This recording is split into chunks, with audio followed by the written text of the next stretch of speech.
Cuando Theodore Roosevelt estaba en la Casa Blanca, confesó que si podía tener razón en el 75% de los casos, llegaría a la mayor satisfacción de sus esperanzas. Si esa era la más alta proporción que podía esperar uno de los hombres más distinguidos del siglo XX, ¿qué diríamos usted y yo? Si tiene usted la seguridad de estar en lo cierto solamente el 55% de las veces, ya puede ir a Wall Street, ganar $1.000.000 por día, comprarse un yate, casarse con una corista. Y si no puede estar seguro de hallarse en lo cierto ni siquiera el 55% de las veces, ¿por qué ha de decir a los demás que están equivocados? Puede decirse a la otra persona que se equivoca con una mirada o con una entonación o un gesto, tan elocuentemente como con palabras, y si le dice a usted que se equivoca, ¿quiere hacerle convenir por usted? Jamás, porque ha asestado un golpe directo a su inteligencia, su juicio, su orgullo, su respeto por sí mismo. Esto hará que quiera devolverle el golpe, pero nunca que quiera cambiar de idea.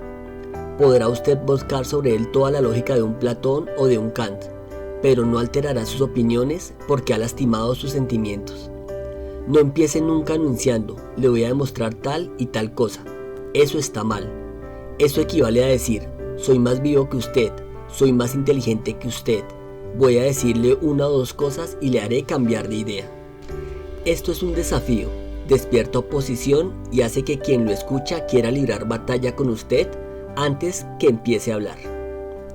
Es difícil, aun bajo las condiciones más benignas, hacer que los demás cambien de idea. ¿Por qué hacerlo aún más difícil, pues? ¿Por qué ponerse en desventaja?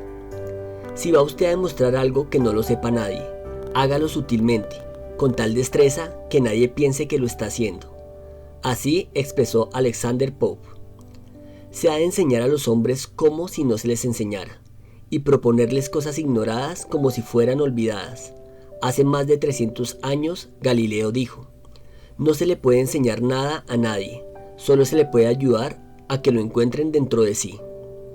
Lord Chesterfield dijo así a su hijo, has de ser más sabio que los demás, si puedes, pero no lo digas. Sócrates decía repetidamente a sus discípulos en Atenas, solo sé que no sé nada. Bien, no puedo tener ya la esperanza de ser más inteligente que Sócrates, por lo tanto, he dejado de decir a los demás que se equivocan, y compruebo que rinde beneficios. Si alguien hace una afirmación que a juicio de usted está errada, si aun cuando usted sepa que está errada, es mucho mejor empezar diciendo, bien, escuche, yo pienso de otro modo, pero quizá me equivoque. Me equivoco con tanta frecuencia, y si me equivoco, quiero corregir mi error. Examinemos los hechos.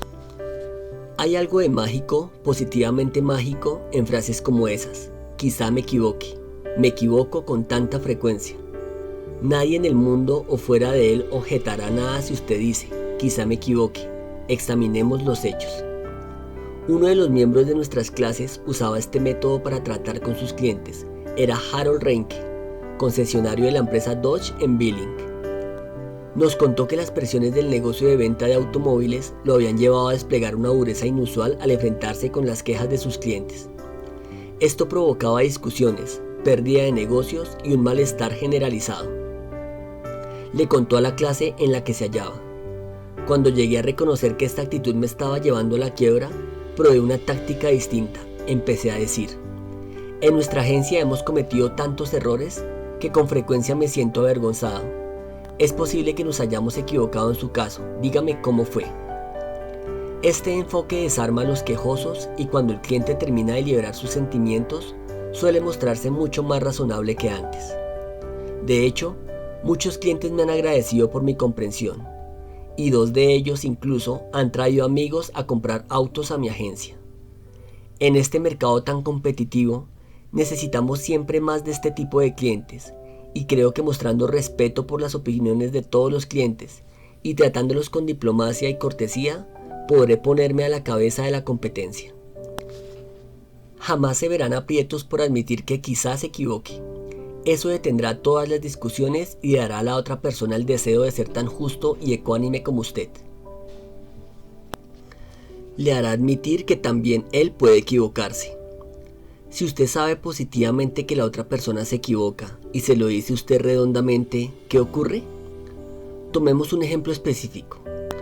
El señor S., joven abogado de Nueva York, debatía un caso muy importante hace poco ante la Suprema Corte de los Estados Unidos.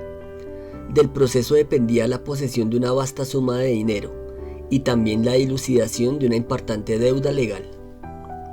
Durante el debate, uno de los ministros de la Corte dijo al señor S: «El Estatuto de Limitaciones en Derecho Marítimo es de 6 años, ¿verdad?».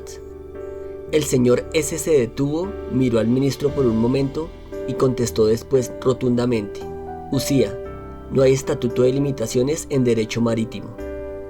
Se hizo el silencio en la sala del tribunal, decía el señor S al narrar este episodio ante una de nuestras clases, y pareció que la temperatura ambiente había bajado a 0. Yo tenía razón, el ministro de la Corte estaba equivocado, y yo se lo señalé. Pero, ¿lo bienquisté conmigo?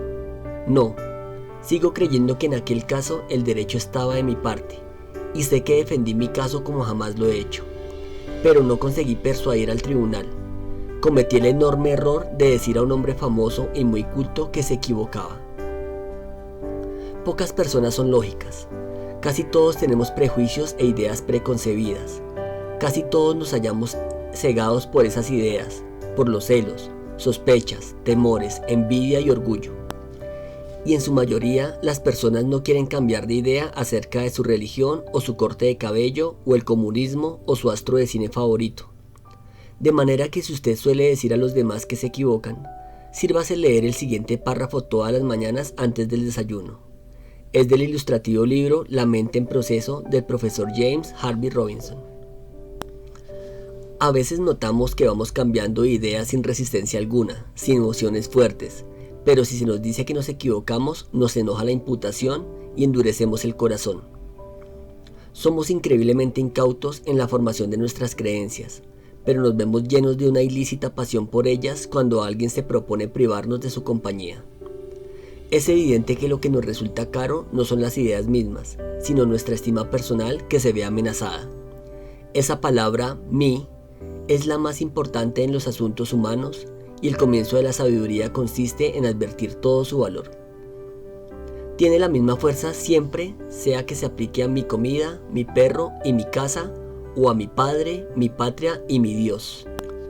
Nos gusta seguir creyendo en lo que hemos llegado a aceptar como exacto, y el resentimiento que se despierta cuando alguien expresa duda acerca de cualquiera de nuestras presunciones nos lleva a buscar toda suerte de excusas para aferrarnos a ellas.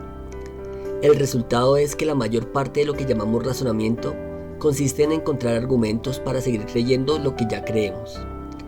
Carl Rogers, el eminente psicólogo, escribió en su libro Realización de una persona: «Me ha resultado de enorme valor permitirme comprender a la otra persona. Puede resultarles extraño el modo en que he formulado la frase, ¿acaso es necesario permitirse comprender a otro? Creo que sí lo es».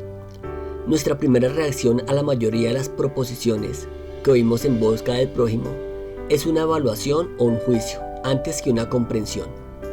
Cuando alguien expresa un sentimiento, opinión o creencia, nuestra tendencia es casi inmediatamente sentir «tiene razón» o «qué estúpido», «es anormal», «es irracional», «se equivoca», «es injusto».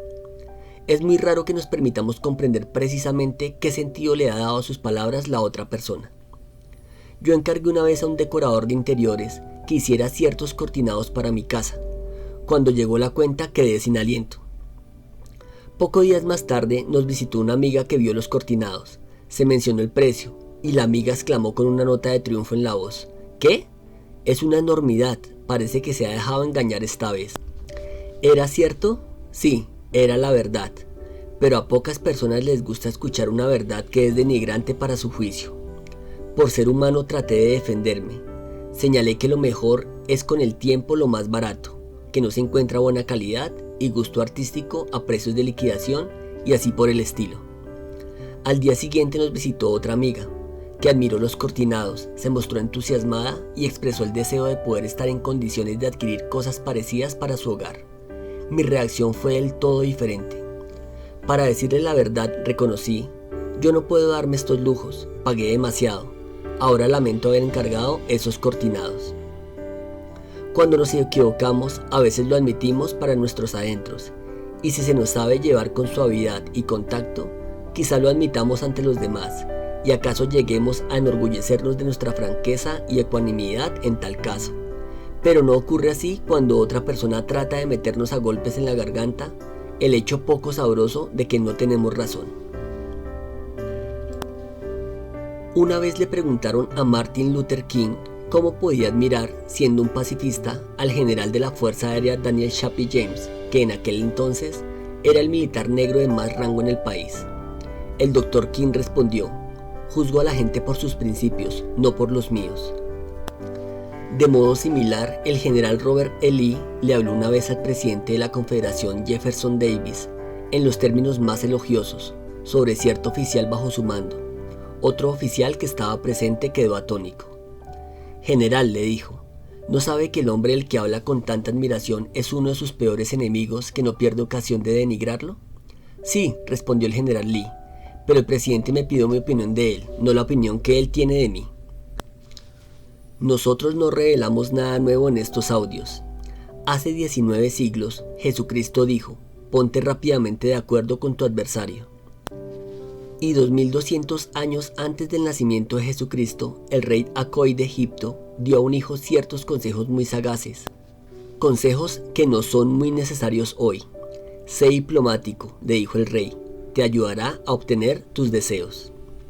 En otras palabras, no hay que discutir con el cliente o con el cónyuge o con el adversario. No le diga que se equivoca, no lo haga enojar. Utilice un poco de tacto, de diplomacia.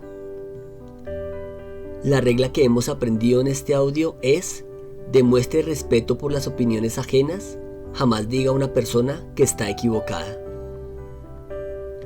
Si te gustó este audio, dale clic en me gusta, compártelo y no olvides suscribirte. Te habla Alejandro Páez, te envío un fuerte abrazo y nos vemos en un próximo video. Hasta pronto.